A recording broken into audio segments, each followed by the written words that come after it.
Public Sénat et l'AMF, avec le soutien d'EDF, inventons ensemble votre avenir énergétique, et la Mutuelle nationale territoriale, la mutuelle des agents des services publics locaux, présente le 100e congrès des maires de France.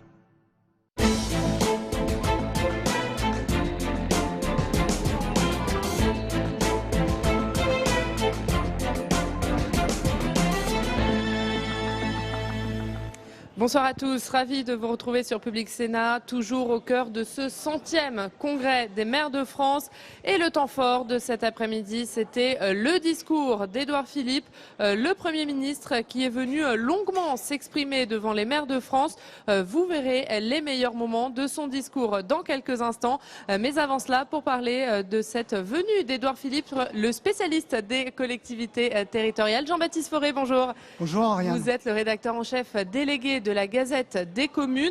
Alors Édouard Philippe est venu s'exprimer cet après-midi devant les maires. C'était un discours qui n'était pas prévu, qui a été annoncé ce week-end.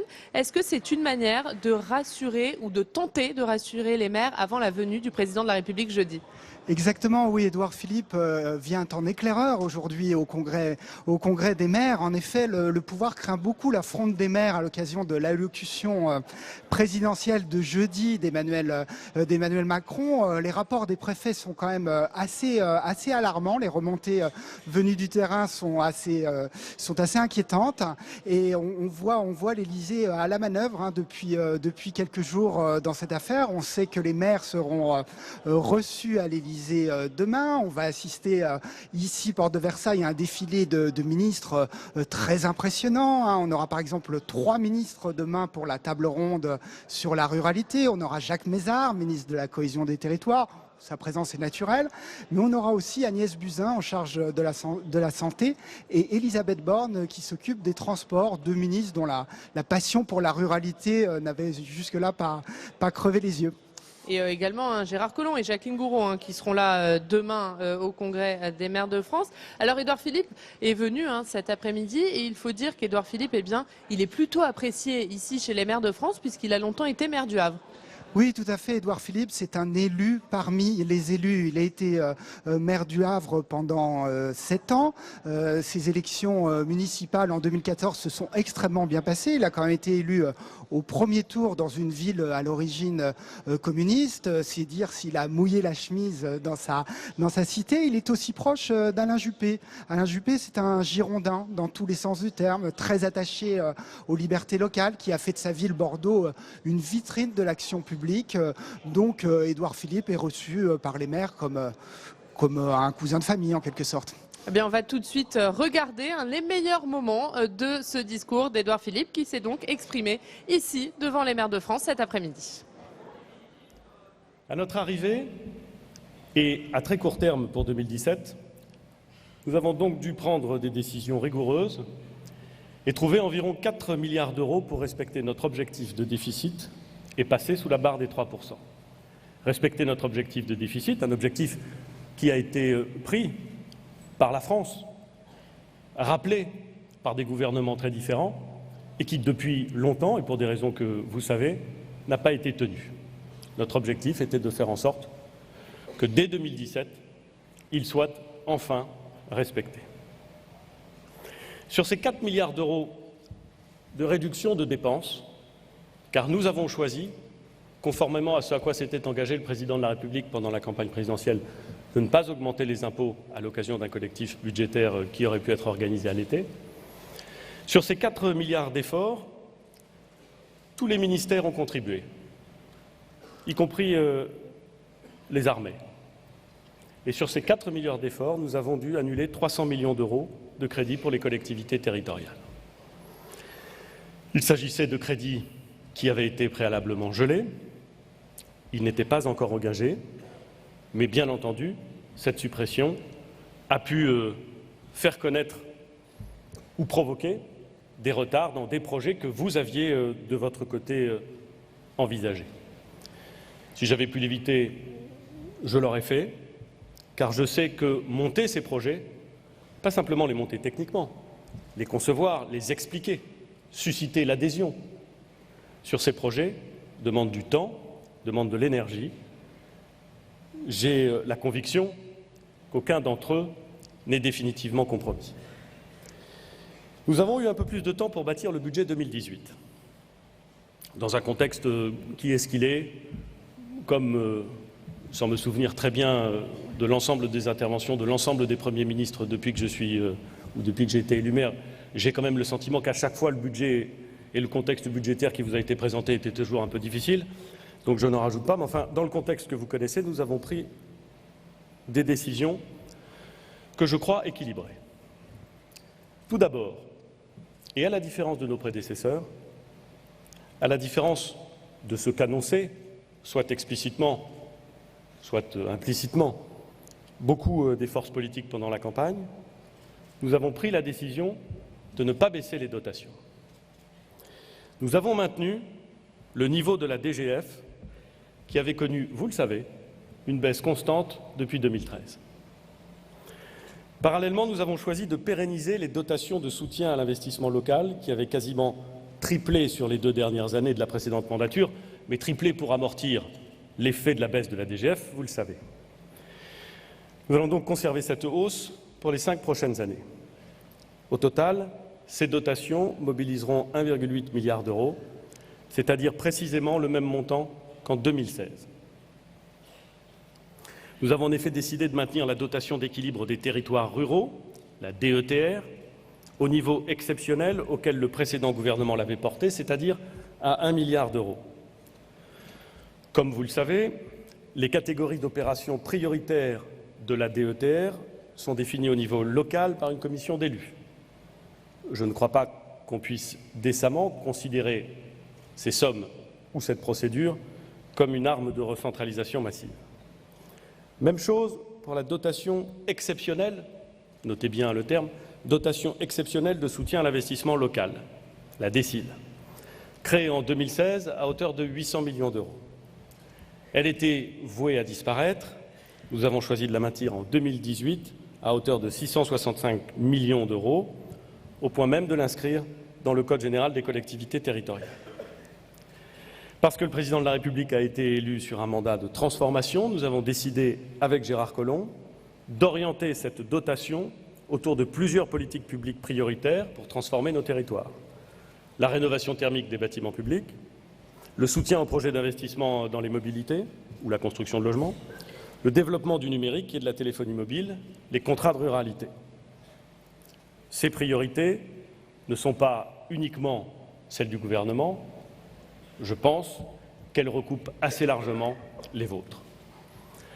Enfin, nous avons dû construire le cadre budgétaire du quinquennat qui s'ouvre. En matière de gestion de nos finances publiques, je vous le disais à l'instant, nous sommes en passe de devenir les derniers de la classe au niveau européen. Je pense à titre personnel que c'est grave, non pas pour une quelconque gloriole de vanité de bon élève, mais parce que cette situation qui n'est pas bonne limite notre capacité d'influence et limite nos marges de manœuvre et la capacité de rebond et d'action que nous devons préserver pour ceux qui viendront après nous. Je pense pas nécessairement à nos successeurs politiques, mais je pense beaucoup à nos enfants. Je pense, et votre président François Baroin l'a rappelé à plusieurs reprises, que vous êtes parfaitement conscient de cette situation et que vous comprenez qu'on ne peut pas laisser les choses en l'état. Et pour baisser cet endettement, nous pensons qu'il vaut mieux essayer de maîtriser le poids de la dépense publique plutôt que d'augmenter encore et toujours les impôts. Et c'est un choix. Et je l'assume. Partant de là, il faut bien voir que l'État, les collectivités et la sécurité sociale ne sont pas, aux yeux des engagements que nous avons pris, 3 acteurs distincts de la dépense publique, mais bien un seul compte pour l'ensemble de la nation France, entre guillemets. Et chacun doit donc assumer sa part de l'effort collectif, et je sais que les collectivités territoriales ont en grande partie assumé la leur. Mais pour que chacun assume sa part de l'effort collectif, le gouvernement a pris 2 décisions. D'abord, nous avons décidé de fixer un objectif d'économie pour les collectivités territoriales. Nous voulons limiter la hausse des dépenses publiques locales. Nous voulons limiter la hausse des dépenses publiques locales. Nous ne demandons pas qu'elle diminue. Et peut-être certains ont-ils pensé que c'était le sens qu'il fallait donner aux chiffres de 13 milliards évoqués par le président de la République. Je le redis, nous ne voulons pas que les dépenses diminuent, nous voulons que cette hausse soit maîtrisée. Et nous souhaitons que cette hausse intervienne à un rythme soutenable. Les fameux 13 milliards, ce ne sont donc pas des baisses de dépenses, c'est une moindre augmentation de dépenses de fonctionnement par rapport à un tendanciel, c'est-à-dire que nous allons raisonner, s'agissant des collectivités territoriales, exactement sur le même mode que celui qui est utilisé par l'État. Il n'y aura pas deux poids, deux mesures, comme cela a pu arriver. On raisonne par rapport au tendanciel s'agissant de l'État et on diminue les dotations s'agissant des collectivités territoriales. Vous l'avez vécu, moi aussi. Ça n'est pas ça qui est sur la table. Cette hausse des dépenses, nous voulons l'encadrer par un taux fixé par la loi qui sera de l'ordre de 1,2 en moyenne sur la mandature. À l'échelle du pays, cela veut dire que les budgets des collectivités vont continuer de progresser de 2 milliards d'euros. Pour l'ensemble des collectivités territoriales, c'est un effort, parce que la maîtrise dans la hausse reste un effort considérable. Et je sais qu'il n'est pas simple. Cet effort, calibré à 13 milliards d'euros, il est inférieur à la part des dépenses des collectivités territoriales dans la dépense publique. Précisément parce que nous avons voulu tenir compte des efforts que vous avez déjà réalisés. Donc là encore, je sais que ça n'est pas simple.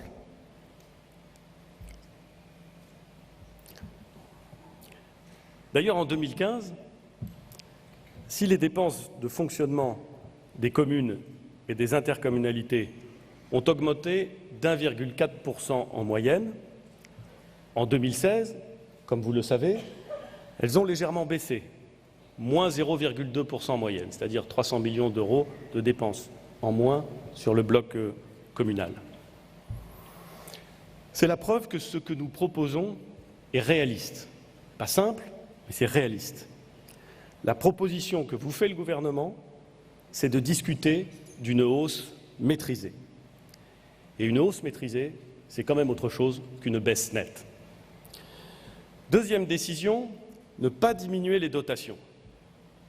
Et d'une certaine façon, mesdames et messieurs les maires, d'une certaine façon seulement, cela aurait sans doute été plus facile.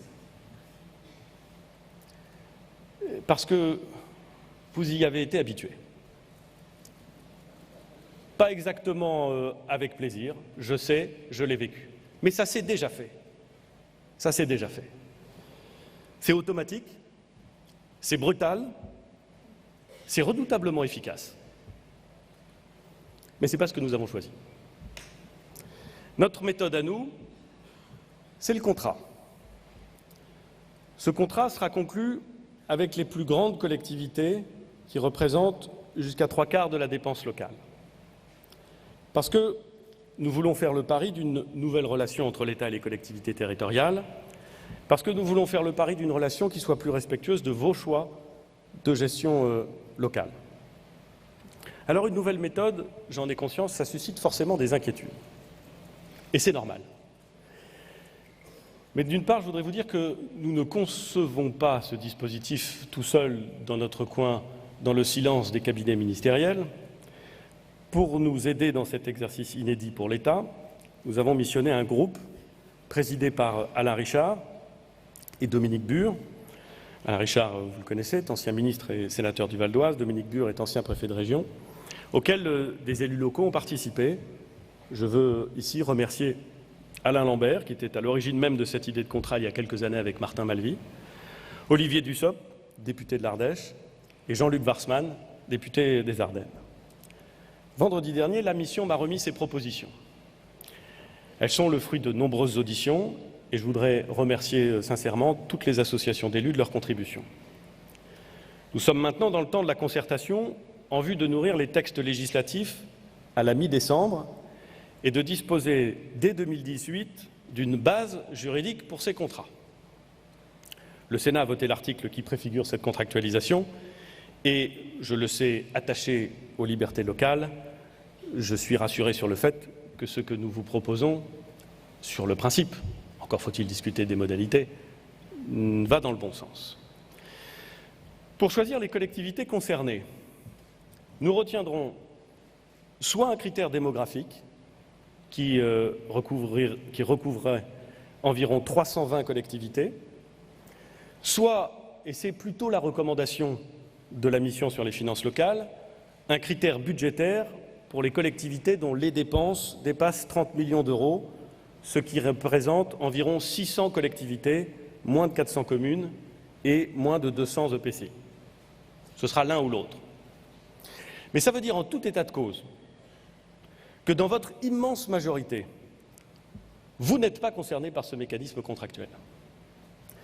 Je voudrais insister sur ce point et lever peut-être un malentendu, en tout cas apporter une précision. Pour 35 000 communes, mesdames et messieurs les maires, leur seule obligation sera de délibérer au moment du débat d'orientation budgétaire sur leurs objectifs en matière de dépenses locales, de dépenses de fonctionnement et de réduction du besoin de financement. Parce que nous avons confiance en la capacité des maires des petites villes et des maires ruraux à gérer leur budget et à tenir cet objectif de maîtrise de dépenses, parce qu'il n'y aurait aucun sens à mettre en place un mécanisme aussi complet pour des parts de dépenses dans la dépense publique locale aussi individuellement marginales. S'agissant maintenant des quelques centaines, au moins 319, au plus 600, collectivités concernées par ce contrat, qu'est-il prévu? Nous réfléchissons à un dispositif où, de la même manière qu'il vous arrive de discuter avec le préfet et ses équipes sur les contrats de ville, les contrats de ruralité, les contrats de bassin, vous discuteriez avec lui de votre projet de contrat sur la base du fameux taux de 1,2% d'augmentation des dépenses de fonctionnement dont je vous parlais, en intégrant dans la discussion des marges d'adaptation. Quelles pourraient être ces marges? La croissance démographique du territoire, avec un mécanisme d'appui lorsque la commune se développant, les constructions sont plus nombreuses. La composition démographique qui impacte vos charges. Les efforts accomplis ou non dans le passé. Ou encore la situation socio-économique du territoire, en prenant par exemple en compte l'indice de pauvreté ou la proportion d'habitants de la commune en quartier politique de la ville. Enfin, je voudrais aller au bout, parce que si je n'étais pas parfaitement clair, vous pourriez, à juste titre, plus tard m'en faire le reproche. Que se passera-t-il si ce contrat de modération de la dépense ne fonctionne pas? C'est-à-dire, concrètement, si le 1,2% d'augmentation, dans l'hypothèse où c'est le 1,2% qui est fixé, n'est pas respecté, et si les objectifs d'endettement ne sont pas tenus. Alors il faudra que nous en tirions les conséquences. Il y aura deux mécanismes pour les communes qui ont contracté, qui sont dans la cible des 300 à 600 collectivités qui ont contracté, où là il faudra imaginer, c'est le fruit de la réflexion conduite en ce moment, un mécanisme qui permet de récupérer une partie de ce qui n'a pas été tenu, du dépassement. Mais ça ne concerne que les collectivités qui sont dans la cible de la contractualisation. Pour les autres, pour les 35 000 autres, nous en tirerons les conséquences pour le projet de loi de finances pour 2020, le temps de faire en 2019 les comptes de 2018. Et si, collectivement, le pari que nous faisons d'une hausse maîtrisée de la dépense publique locale, reposant sur la bonne gestion des 35 000 maires qui ne sont pas directement concernés par la contractualisation, si ce pari s'avère non tenu, alors nous devrons en tirer les conséquences en 2020, peut-être en revenant à des méthodes qui ont prévalu jusqu'à présent.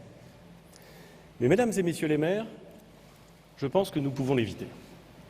Et je le dis très sincèrement. Nous pouvons éviter de revenir dans cette logique infernale de diminution ex ante des subventions versés aux communes. Un mécanisme contractuel, un objectif global, voilà ce que je tenais à indiquer. Et vous voyez bien, contrairement à ce que certains ont pu penser lorsque ce mécanisme a été évoqué, que nous ne sommes pas et que nous ne voulons pas être dans une logique de recentralisation. Car, d'abord, je n'ai jamais pensé que le contrat était par nature un acte de recentralisation. Je pense même l'inverse. Et toute l'histoire de la décentralisation depuis 1982 montre bien qu'elle repose d'abord sur des transferts de compétences et ensuite sur des contractualisations intelligentes. Nous n'allons évidemment pas demander au préfet, d'aller construire avec vous le budget qui est le vôtre. Ils n'en ont ni la compétence juridique, ni la légitimité, ni même l'envie. Il n'y a pas de sujet là-dessus. Nous n'allons pas contrôler la conception de vos budgets ligne à ligne, bien entendu. Nous allons simplement fixer un objectif global d'augmentation maîtrisée des dépenses de fonctionnement. Global des dépenses de fonctionnement. J'entends dire que cet indicateur mettrait en cause l'investissement local. Là encore, soyons clairs. Notre objectif n'est pas de limiter l'investissement local. Il est au contraire de faire en sorte de dégager des capacités d'autofinancement qui permettent cet investissement local, parce qu'il est indispensable au développement économique dans les territoires, parce qu'il est une partie déterminante de l'investissement public au global, parce que je sais que beaucoup de collectivités sont déjà globalement bien gérées et peu endettées, mais parce que nous avons besoin d'être attentifs à ce sujet. Là encore, il m'est arrivé de lire qu'il y aurait des indicateurs normés de capacité d'autofinancement. Il n'en est rien. Si le mécanisme contractuel que nous proposons fonctionne, le résultat sera une amélioration des capacités d'autofinancement. Autre sujet sur lequel je voulais revenir avec vous, le logement. Oui, nous voulons remettre en question une politique à 40 milliards d'euros qui n'a pas résolu le mal-logement. Oui, nous voulons mettre fin à la spirale de la hausse budgétaire des APL qui se traduit, pas immédiatement, mais en tendance, par une hausse des loyers. Une situation qui n'est pas satisfaisante, où d'un côté l'État soutient financièrement la construction et la réhabilitation des logements sociaux, ainsi d'ailleurs que les collectivités territoriales, puisque les communes et parfois les agglomérations garantissent les emprunts d'un certain nombre d'organismes de logement social. Donc d'un côté un soutien public par l'État, par les collectivités territoriales, et de l'autre le versement des APL aux bénéficiaires de ces mêmes logements. Cela entretient un mouvement de hausse et cela a conduit à une augmentation continue et importante du montant budgétaire que représentent les APL pour le budget de l'État. Ce que je viens de dire s'agissant du caractère insatisfaisant de ce dispositif, je ne suis pas le seul à le dire. Beaucoup de ceux dont le métier est d'analyser le fonctionnement du logement social, de vérifier qu'il est bien conforme à la mission, à la logique qui est la sienne, le disent peut-être plus clairement que moi et parfois beaucoup plus vigoureusement que moi. Nous avons pris la décision de diminuer le montant des crédits budgétaires APL dans le logement social. Mais nous avons pris la décision que cette baisse ne pourrait pas être supportée par les locataires qui sont les plus fragiles d'entre nous. Nous allons donc demander aux bailleurs sociaux de baisser à proportion le montant des loyers. Et il est évidemment inenvisageable de placer en difficulté les bailleurs. Il faut donc que, globalement, et dans une phase transitoire, d'une part, le secteur dégage des économies, et certains peuvent le faire, pas tous, nous le savons, Il faut que nous mettions en place des systèmes de solidarité entre les organismes de logement social, entre les bailleurs, afin que ceux qui se retrouveraient éventuellement fragilisés puissent bénéficier de la solidarité de l'ensemble du réseau.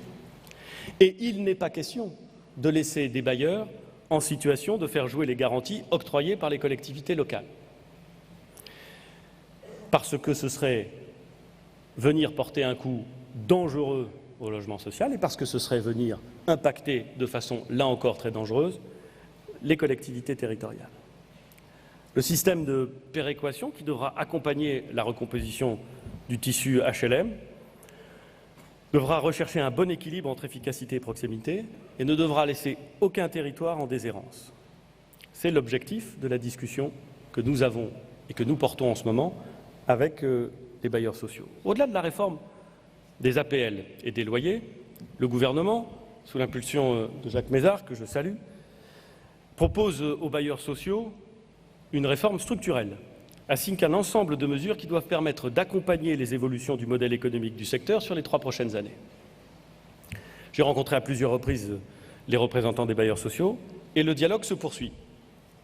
Il n'est pas abouti, mais il se poursuit. Et il se poursuit avec des échanges qui sont directs, mais qui sont utiles, qui sont passionnants et dont je pense qu'ils aboutiront. Nous avons d'ores et déjà envisagé 3 pistes d'évolution. Tout d'abord, comme cela a été voté en première lecture à l'Assemblée, la baisse des APL se passera de façon progressive, étalée sur les 3 prochaines années. Je proposerai au Sénat, conformément à la demande des bailleurs, que cette baisse soit complétée sur une période de 3 ans par une hausse de la TVA. L'impact sur les recettes d'exploitation des bailleurs sera donc moindre dans cette phase transitoire de 3 ans. Deuxième piste, le renforcement des instruments financiers pour accompagner les bailleurs dans leur mutation et dans leurs projets d'investissement. La Caisse des dépôts et consignations mettra en place pas moins de 6 milliards d'euros de facilités de paiement dédiées à la construction et à la rénovation. Il s'agit d'un effort totalement inédit. Troisième piste, faire évoluer le modèle économique des bailleurs sociaux. Il s'agira notamment de favoriser des regroupements qui interviennent, il s'agira de les favoriser, de renforcer la politique de vente au bénéfice de la construction de nouveaux logements, de réformer la politique des loyers et de faire évoluer le cadre juridique trop souvent mal adapté et au fonctionnement des bailleurs et à leur construction et à des opérations qui les intéressent. Je pense par exemple à ces possibilités de cession par bloc de logement social. On ne peut pas vouloir encourager la valorisation du parc social par les bailleurs et dans le même temps expliquer aux maires que s'il y a des cessions, les logements en question sortiront du décompte de la loi qui prévoit un certain nombre de logements sociaux dans chaque commune. Il faut évidemment faire en sorte que les mécanismes soient convergents et cohérents. L'État mettra en place un vaste plan de soutien financier. Les bailleurs auront les moyens et le temps de générer sur 3 ans des économies intelligentes. Les locataires ne seront pas touchés. C'est ça notre objectif. Là encore, on change de logique, mais j'ai la conviction que la réforme est intéressante et qu'elle peut produire d'excellents effets. Nous devons nous mettre d'accord. La discussion est en route. Voilà pour les meilleurs moments de ce discours d'Édouard Philippe, le Premier ministre, qui s'exprimait cet après-midi devant les maires de France. Alors un discours sans grandes annonces, il les laisse à Emmanuel Macron qui viendra s'exprimer jeudi. Jean-Baptiste, c'était plutôt un discours de la méthode qu'a livré le Premier ministre cet après-midi. Tout à fait, Oriane. C'était un discours assez calibré, assez charpenté, avec plusieurs temps très clairs dans ce discours-là. Au début, Édouard Philippe s'est un peu posé en bad cop. C'est-à-dire qu'on attend Emmanuel Macron qui doit faire un certain nombre de cadeaux aux maires jeudi. Lui était plutôt sur un registre à la Churchill, du sang, de la sueur et des larmes. Les comptes sont dans le rouge. La France est la mauvaise élève de la classe européenne. Donc il était vraiment sur un registre de Père Fouettard. Et puis peu à peu, au fil de son discours, il s'est arrondi. On a peut-être retrouvé le Édouard Philippe, maire du Havre, et il a dit en substance qu'il valait mieux pour les collectivités une hausse maîtrisée de la dépense publique locale qu'une baisse nette. Oui, parce qu'il faut dire qu'Édouard Philippe, il a expliqué ces mesures, mais il les a assumées, particulièrement dans ce domaine financier. Oui, alors dans le domaine financier, le grand enjeu, c'est effectivement la maîtrise des dépenses de fonctionnement. Le gouvernement a choisi cet angle d'attaque-là pour maîtriser la dépense publique. Il a mis la barre à 1,2%. C'est une hausse de 1,2%. Alors comme cela, ça peut paraître beaucoup, sauf que l'inflation est prévue à environ 1%, sauf que les collectivités doivent supporter un certain nombre de charges, la hausse des salaires des employés communaux décidée unilatéralement par l'État, la hausse des cotisations retraite et d'autres joyeusetés. Donc dans ce contexte-là, Édouard Philippe a promis quand même de la souplesse, c'est-à-dire qu'il a promis de prendre en compte l'évolution de la population, les indicateurs de pauvreté, mais en contrepartie, il s'est dit prêt quand même à élargir la part des collectivités qui seront touchées par cette maîtrise des dépenses publiques de fonctionnement, de 319, on était à 319, et ben on est passé, mine de rien, à 600 dans ce discours-là. 319, c'était parce que l'État tenait compte de la taille, de la démographie des collectivités. Et là, s'il prend en compte les 600 communes, c'est parce qu'il veut plutôt tenir compte du critère de la dépense. C'est ça, Jean-Baptiste? Exactement. Donc, Édouard Philippe a évoqué un critère de 30 millions de dépenses. À partir de 30 millions de dépenses, les collectivités seront soumises à ce système-là. Il a en revanche été très muet sur d'autres éléments très importants de son dispositif financier, à savoir le contrôle des ratios de désendettement. Ça peut paraître assez technique, assez barbare, mais c'est tout de même essentiel. Selon le mécanisme du gouvernement, le ratio de désendettement des collectivités... C'est-à-dire, pour être un peu plus clair, contrôler la capacité de désendettement des collectivités. Exactement, vous le dites mieux que moi. Vous le dites mieux que moi, Oriane. Ce ratio, aujourd'hui, qui représente 9% de la dette total pour les collectivités serait ramené à 5%. Alors là, les élus locaux voient rouge, ils considèrent qu'ils doivent financer l'impéritie de l'État, qu'ils doivent éponger les dettes de l'État, et c'est un motif quand même de grogne très important. Qui sait, le président interviendra peut-être sur ce point jeudi. Alors il y a une autre inquiétude chez les maires et chez les élus en général d'ailleurs, c'est la vision qu'a Emmanuel Macron de la décentralisation. Et sur ce point, Édouard Philippe a tenu à rassurer les élus cet après-midi. Oui, Édouard Philippe a adressé un certain nombre de signes aux élus locaux. On sait que les sujets qui fâchent s'empilent à vitesse grand V depuis plusieurs mois. On a parlé d'été meurtrier du côté de l'Association des maires de France. Il y a d'abord le logement et la hausse des APL. Là, Édouard Philippe la baisse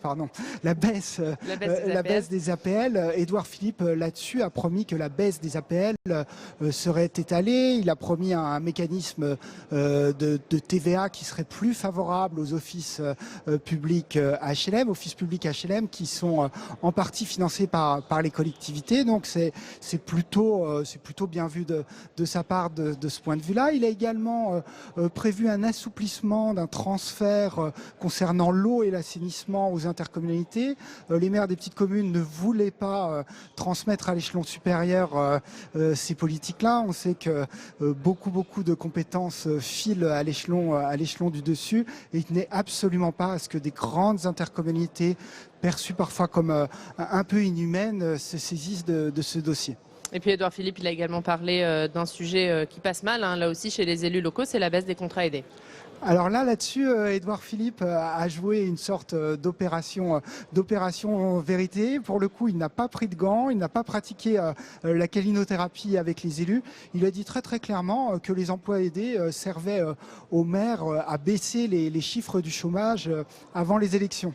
Ce propos fait écho à ce qu'a dit le président de la République dans une interview au Point à la rentrée. Il avait dénoncé le clientélisme des élus. Alors on ne sait pas comment comment ce sera perçu par les élus. On sait que dans les relations État-collectivité, le déficit financier entre les deux parties joue un rôle important, mais le déficit de considération après ces déclarations peut être quand même assez mal perçu par un certain nombre de maires. Merci beaucoup Jean-Baptiste pour cette analyse du discours d'Édouard Philippe. On va maintenant suivre l'un des moments importants du Congrès des maires de France. C'est ce qu'on appelle le débat d'orientation générale. C'est le moment où l'Association des maires de France définit sa ligne politique. C'est un débat au cours duquel les maires expriment leurs attentes, leurs inquiétudes, leurs revendications. On va écouter les discours d'André Léniel, le vice-président délégué de cette Association des maires de France, ainsi que le discours de son président, François Baroin. Je vais en quelques mots faire la météo des maires. Un été calamiteux. Et pourtant, il avait plutôt bien commencé avec l'annonce de la réunion de la Conférence nationale des territoires. C'était une demande de longue date que d'avoir un lieu de dialogue, un lieu de négociation, un lieu de transparence. Et donc, lorsqu'on nous a annoncé la Conférence nationale des territoires, nous avons approuvé clairement. Malheureusement, dès sa réunion, nous apprenons en cours de séance que la demande qui nous est faite de réduction de nos dépenses n'est plus de 10 milliards, ce qui n'avait déjà pas notre agrément, mais de 13 milliards. Et j'ai moi-même, lors de cette CNT, posé la question au Premier ministre, en lui disant « Mais Monsieur le Premier ministre, comment se fait-il qu'en 48 heures, fin de semaine, c'était 10 milliards, nous sommes lundi, c'est 13 milliards, pouvez-vous nous expliquer cette évolution ?» Nous n'avons jamais eu d'explication claire sur ce sujet. Qui plus est, 3 jours après, on nous annonçait la suppression de 305 millions de crédits. On pouvait en débattre. Mais ce qui nous a profondément choqués, c'est que nous avons eu toute une journée de conférence nationale des territoires et que pas un seul instant, on ne nous a informés de ce qui serait mis en œuvre. Quelques jours plus tard, c'était l'annonce de la suppression de dizaines de milliers d'emplois aidés. Où est le dialogue? Où est la transparence? C'est la question que nous avons été conduits à nous poser collectivement et qui a entraîné, me semble-t-il, la défiance que beaucoup d'entre nous ressentent aujourd'hui par rapport aux propos qui sont tenus à l'égard des communes de France. Et après un été calamiteux, je dirais que nous avons eu droit à une avalanche d'automne. L'avalanche, c'est une loi de finances d'abord en trompe-l'œil. Pourquoi en trompe-l'œil? Tout simplement parce que c'est vrai qu'il y a un gel de la DGF, dont il faut en donner acte. Mais contrairement à ce qui a été dit à de nombreuses reprises par le gouvernement, et d'ailleurs répété tout à l'heure par le Premier ministre, il n'y a pas une stabilité de nos crédits, ni même de nos dotations. J'ai fait un travail de bénédictin, ça me va très bien. Je suis arrivé quasiment à 2,5 milliards de suppression de crédits qui auraient dû aller sur nos territoires. 2,5 milliards. Ça concerne bien entendu les régions, par exemple 450 millions. C'est d'ailleurs ce qui a conduit les régions à claquer la porte de la Conférence nationale des territoires. C'est aussi la division par 2 du fonds d'urgence pour les départements. C'est aussi, et là, je suis désolé de contredire le Premier ministre, mais j'avais écrit mes propos avant de savoir ce qu'il dirait, la baisse de la dotation de soutien à l'investissement local. Moins 153 millions. C'est moins 350 millions sur le territoire à énergie positive. C'est le chiffre qui a été donné d'ailleurs par le ministre lui-même. C'est moins... Bon, je vais arrêter là. J'en ai pour 2,5 milliards de baisse. Et donc dire qu'il y a un maintien des moyens des collectivités territoriales n'est pas la réalité vécue. La taxe d'habitation, elle est injuste. Je crois que nous pouvons partager avec le gouvernement, avec le président, ce sentiment. Mais quand une taxe est injuste, il y a 2 solutions. ou on essaie de la corriger pour la rendre juste, et c'est faisable, ou on la supprime, mais alors on la remplace par un autre impôt. Et un autre impôt qui, bien entendu, garde le lien entre le citoyen et la collectivité. Et ça, c'est essentiel. Parce que la réforme telle qu'elle nous est proposée aujourd'hui, elle a pour moi des inconvénients majeurs. D'abord, c'est ce lien rompu. Si demain, dans nos communes, nos concitoyens peuvent penser que tout est gratuit, et donc quelque part que tout leur est dû, pensez-vous que ça soit véritablement positif pour la démocratie locale?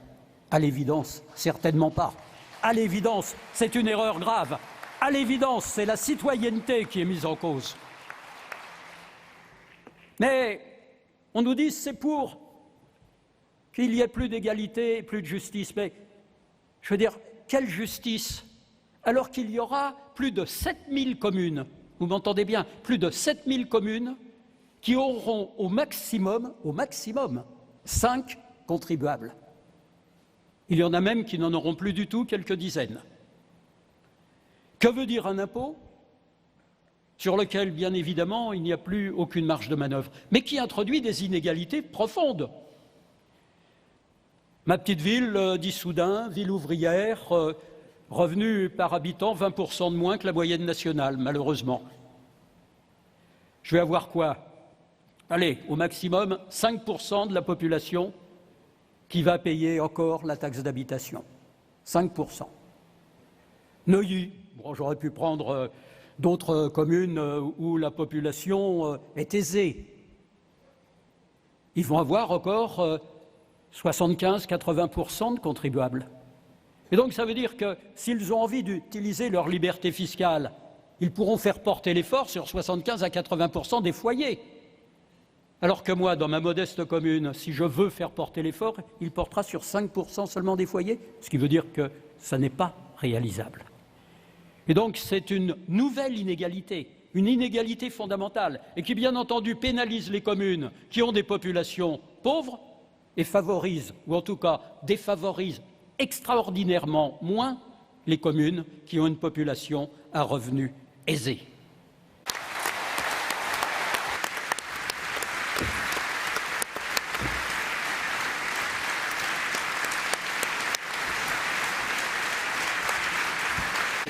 Les relations entre l'État central et les communes ont toujours été conflictuelles. En 1953, il y a des images absolument spectaculaires, les maires sortent du Congrès. Ça, je ne vous encourage pas à le faire aujourd'hui. Pour aller rue de Rivoli, alors là vous vous tromperez d'adresse parce que Bercy est arrivé, qui était à l'époque le lieu du ministère des Finances. Et il y a des images incroyables où le ministre des Finances sort de son bureau très beau, très magnifique. Il n'y avait pas encore une pyramide, mais il y avait une esplanade sublime, nous sommes en 53. Et les maires, et le président du Congrès des maires à l'époque dit au ministre, comme il le disait aussi en 1907, plus de liberté, plus d'argent, plus d'autonomie, plus de responsabilité, faites confiance. Nous sommes en 53. Quelques années plus tard, c'est le général de Gaulle qui, pour le 50e anniversaire et pour le 50e congrès des maires, alors là c'est assez spectaculaire, il reçoit les instances de l'AMF de l'époque. Il pose une question un peu iconoclaste, mais au fond, pourquoi vous vous réunissez?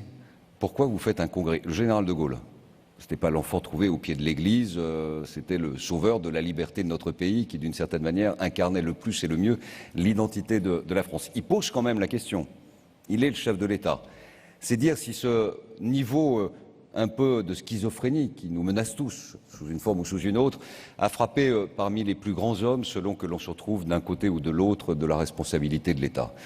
C'est dire si les problématiques d'actualité qui vont nous emmener jusqu'à la fin du mandat municipal avec ce gouvernement et ce président de la République ne sont pas des éléments nouveaux. La nouveauté, en revanche, c'est l'inscription dans la durée, sous les lois de décentralisation dans lesquelles nous vivons depuis 1982, qui depuis 7 ans, et je dis bien 7 ans, ont usé jusqu'à la moelle la capacité des communes à organiser des réformes d'économie, à préserver la qualité de nos services publics de proximité, à sauver l'investissement, c'est-à-dire à garantir le développement de chacun des territoires. C'est ça la question qui est en jeu.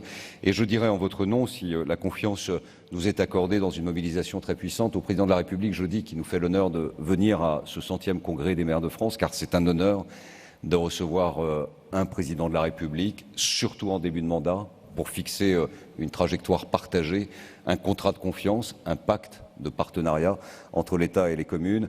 Je dirais au président Macron que naturellement, il n'est pas le responsable des tensions, des interrogations, des préoccupations, des attentes et parfois du ras-le-bol, de la fronde, de la colère, du laisser-tomber. Il n'est que l'acteur historique à qui il appartient de reprendre la main pour redéfinir une nouvelle politique de décentralisation, une nouvelle politique de liberté locale, une nouvelle politique d'autonomie, au fond une nouvelle politique de confiance. Oui, le président de la République, oui l'État, comme le font les Français, doivent faire confiance aux communes pour définir leur liberté, leur esprit de responsabilité et, au fond, la capacité d'avancer et d'en transformer le pays. Je le dirais d'autant plus facilement que, vous le savez, j'ai appartenu à un gouvernement où j'ai été le Premier ministre du budget à engager un processus de gel de dotation de l'État aux collectivités locales. Et donc nous avons tous notre part de responsabilité. Et je l'assume pleinement. Je rappelle simplement que, à l'époque, nos déficits avaient monté à plus de 8%, qu'on avait eu un effondrement des recettes de l'impôt sur les sociétés de 42 milliards et qu'il a fallu demander un effort. Mais entre un gel avec une inflation qui est 1,7 et qui a supposé une demande d'effort des communes, des collectivités locales à hauteur d'1,5 milliard, et les 28 milliards qu'on nous a siphonnés au cours des 3 dernières années, et les 21 qu'on nous annonce encore aujourd'hui, il y a une grande différence entre la contribution naturelle d'une source de dépenses que sont celles des collectivités locales et la mise en coupe réglée, tournant le dos à 30 ans d'histoire de construction de la décentralisation des communes, des intercommunalités, des départements et des régions. Au fond, il ne faut pas que Bercy profite de la justification de la crise pour tourner le dos à 35 ans d'histoire de construction de ce qu'est la décentralisation, c'est-à-dire une certaine idée de la liberté au quotidien de nos communes. C'est ça qui est en jeu et c'est ça qui est en cause et c'est autour de cela que nous devons construire le dialogue avec ce nouveau pouvoir. Je n'en reviens pas sur le discours du Premier ministre.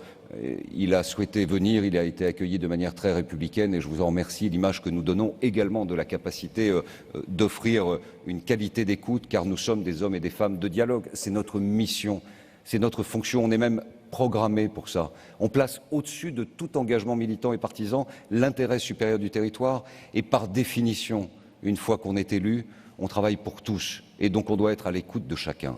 C'est ça la dignité, l'honneur, la grandeur du mandat de maire. C'est aussi autour de cela d'ailleurs que ce mandat s'organise, autour de la capacité qu'a un maire à incarner sa population. C'est d'ailleurs si vrai que les maires sont encore, je dis bien encore, aujourd'hui, les élus préférés des Français, plébiscités. Mais je veux vous alerter aussi sur le fait que ça baisse un peu. Et pourquoi ça baisse un peu? C'est que l'addition de tous les discours populistes, mettant tout le monde dans le même sac, expliquant que les élus locaux, c'est des petits fours, c'est des cocktails, c'est l'organisation de ronds-points qui finissent dans des champs qui servent à rien. À force de taper matin, midi et soir, en mettant tout le monde dans le même sac, ici dans notre pays, comme chez nos voisins allemands, comme un peu partout, alors que c'est une autre organisation, il ne faudra pas s'étonner un jour que les premiers de cordée de la République de proximité, les acteurs du maillage territorial, celles et ceux qui font vivre la cohésion sociale, eux aussi, finissent abîmés. Donc nous n'accepterons plus, je vous le dis mes chers amis, les discours en effet qui consistent à expliquer que lorsque l'on embauche quelqu'un en emploi aidé à la demande de l'État, qui jamais autant au cours de ces 3 dernières années ne nous a imposé par la voie des préfets autant d'engagements pour de surcroît mettre en place les rythmes scolaires que nous ne voulions pas. Mais bonnes filles, les communes l'ont fait, les associations l'ont fait et à la fin on nous explique qu'on fait du clientélisme. C'est pas possible. C'est plus possible. On ne peut pas non plus, on ne peut plus accepter ces discours d'inspiration, je le dis très franchement, des think tanks ultra-libéraux qui expliquent qu'au fond, on coûte cher, on a embauché, les courbes d'augmentation des dépenses de fonctionnement ont explosé. Enfin, pardon, on est sous la décentralisation. L'État a délégué des compétences. Et quand il a délégué des compétences, il a transféré les personnels. Et on laisse dire matin, midi et soir à la télévision que les collectivités locales sont responsables de l'augmentation spectaculaire du nombre de fonctionnaires dans notre pays, alors qu'une large part de la création de ces postes ne sont pas des créations, mais de transferts de personnel qui étaient de l'État et qui sont allés dans les collectivités territoriales. Les Atos, ils étaient bien État avant d'être départementaux. Toutes les missions que nous avons développées, c'est lié à des compétences et à des normes supplémentaires.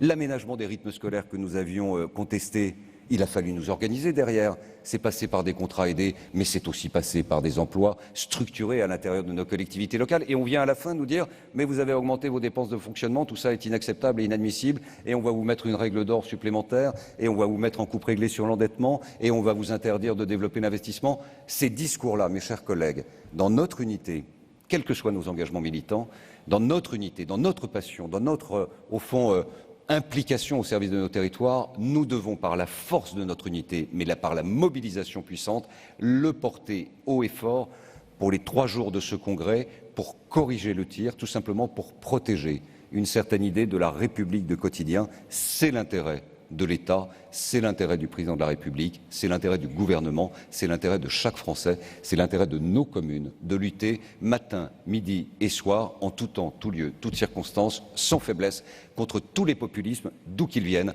qui affaiblissent ce que nous incarnons, c'est-à-dire la République.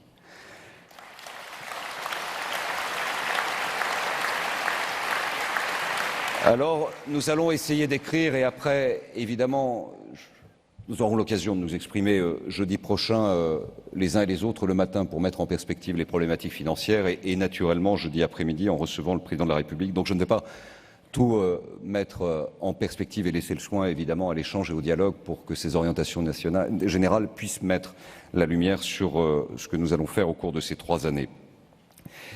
Nous avons, comme André Léniel l'a très justement dit, accueilli avec intérêt, certains diraient bienveillance, et ils auraient probablement raison, la mise en place d'une idée, d'une instance, d'une conférence nationale des territoires. Cette conférence nationale des territoires, c'est l'idée de l'AMF.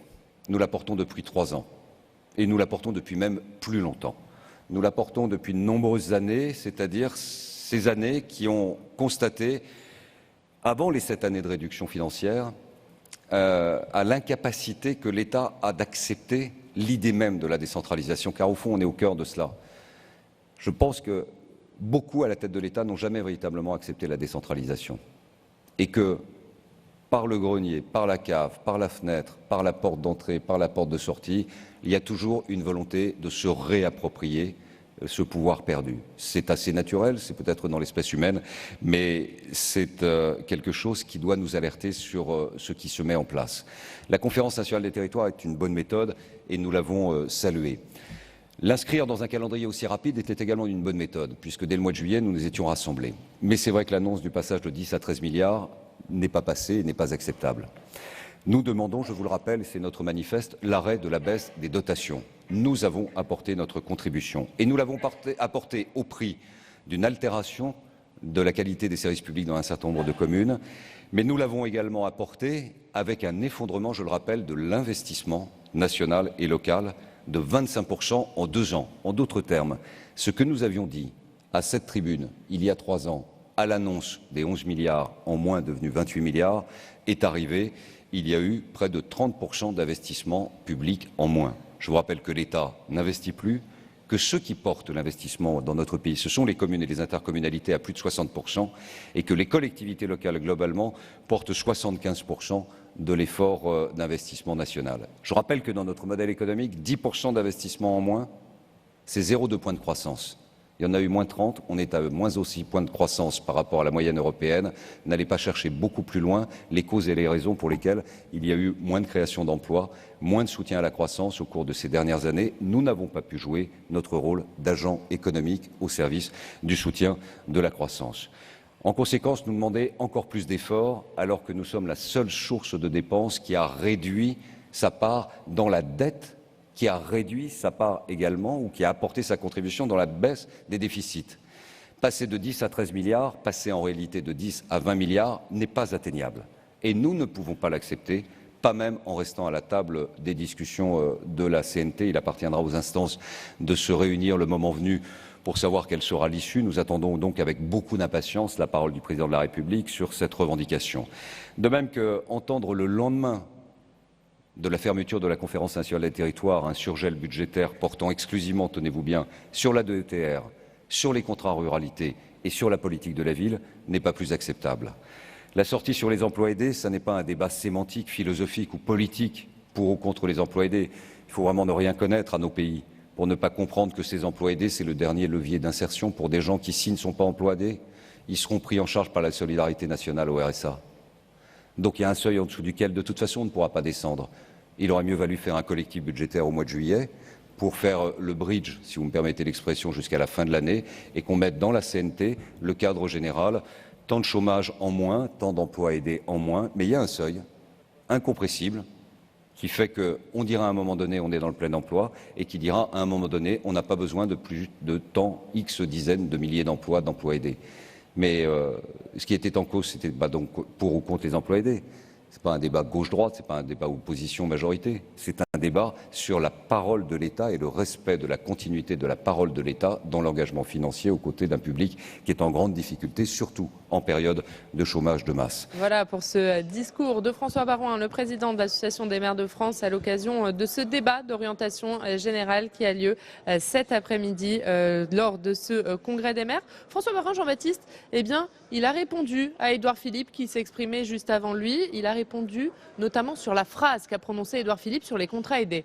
Oui, c'est une phrase qu'il juge tout à fait insupportable, François Baroin. Il considère que les collectivités assument leurs fonctions sociales en recrutant un certain nombre d'emplois aidés. Il vaut mieux, à ses yeux, des emplois aidés que des allocataires du RSA. Sur le plan social et humain, c'est une position qui se défend. François Baroin a été particulièrement offensif sur tous ces sujets, sur les emplois aidés, mais aussi sur la vision des collectivités développée par les think tanks ultra-libéraux, a-t-il dit. Les collectivités, ce ne sont pas les petits fours, les cocktails, les palais régionaux. Offensif sur l'image qu'on donne des maires, c'est ça, Jean-Baptiste? Oui. Alors, il y a un enjeu aussi politique interne à l'Association des maires de France dans ce propos de François Baroin. L'AMF est travaillée quand même par une base qui est particulièrement en colère depuis des mois. La grogne des élus est extrêmement forte. Certains élus voulaient manifester, certains élus voulaient fermer leur service public massivement. Il n'en a rien été pour l'instant, mais les dirigeants de l'AMF doivent quand même donner un certain nombre de signes à leur base pour garder leur légitimité. Et pourtant, François Baroin l'a répété à plusieurs reprises, il a employé ce mot de dialogue durant son discours, manière de dire que le fil du dialogue entre l'État et les maires, il n'est pas rompu. Non, il n'est pas rompu, mais il y a quand même un peu de tension sur la ligne ces derniers jours, notamment à propos de la réception des maires demain à l'Élysée. François Baroin, il aurait peut-être aimé Emmanuel Macron. Emmanuel Macron a convié 1500 maires à l'Élysée demain. Un certain nombre de dirigeants de l'AMF ont considéré que c'était une mauvaise manière faite au congrès des maires. Est-ce que c'est pas un congrès des maires bis? Ils s'interrogent. Les listes des maires invités ont été dressées par les préfets. Alors là, les dirigeants de l'AMF ont considéré que ça faisait quand même un petit peu ancien régime. Donc du coup, il y a eu un certain nombre de dosages qui ont pu être opérés. On sait que les dirigeants de l'AMF doivent être reçus avant cette réception des maires. Viendront-ils? On n'en est pas certain à ce stade. Merci beaucoup Jean-Baptiste d'avoir été avec nous pour analyser ce discours d'Édouard Philippe et la réponse que lui a faite François Baroin, le président de l'Association des maires de France. Et donc la fin de cette première journée du 100e congrès des maires de France. On se retrouve demain matin pour parler cette fois de communes, d'intercommunalité, de communes nouvelles. Ce sera le thème du débat ici avec notamment le président du Sénat, Gérard Larcher. Et puis nous en plateau, on parlera à rythme scolaire et nous recevrons la ministre Jacqueline Gourault. Rendez-vous donc demain à partir de 10h30. Très bonne soirée sur Public Sénat.